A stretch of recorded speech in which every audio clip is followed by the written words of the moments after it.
అనమాట. Like 9th month పడి 10 మన దగ్గరకు వచ్చినారు. లైక్ కేవలం డెలివరీ కోసమే వచ్చినారు మన దగ్గరికి వీళ్ళు. మేనమామ మేడం దగ్గరికి పోదాం ఒకసారి అని వచ్చినారు. ఒక వారం తర్వాత డెలివరీ ప్లాన్ చేసినాము.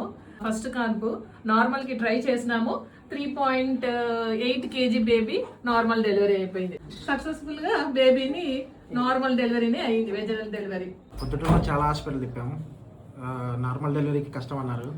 కేవలం అక్షయ హాస్పిటల్లో మాత్రమే మామూలు డెలివరీకి చాలా ట్రై చేశారు.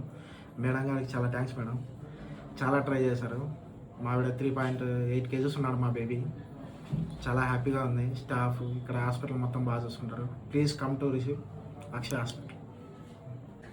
అంతా క్రెడిట్ అంతా నేనే ఏం వేసుకోను, కానీ మా ప్రయత్నం మేము చేసినాం నార్మల్ డెలివరీకి. పేషెంట్ కూడా కోఆపరేషన్ ఉంది. కొంతమంది నొప్పులు భరించలేకుండా మధ్యలోనే సిజరీన్ చేయించుకునే వాళ్ళు ఉంటారు. ట్రీట్మెంట్ కూడా బాగా రెస్పాండ్ అయింది. తల కిందికి దిగడం కానీ, నొప్పులు బాగా రావడం కానీ బాగా కిందికి దిగడము, బేబీ అంతా కూడా బాగుంది కాబట్టి సక్సెస్ అయింది. ఇట్స్ లైక్ టీమ్ వర్క్ అనాలి మనం. ఓకేనా?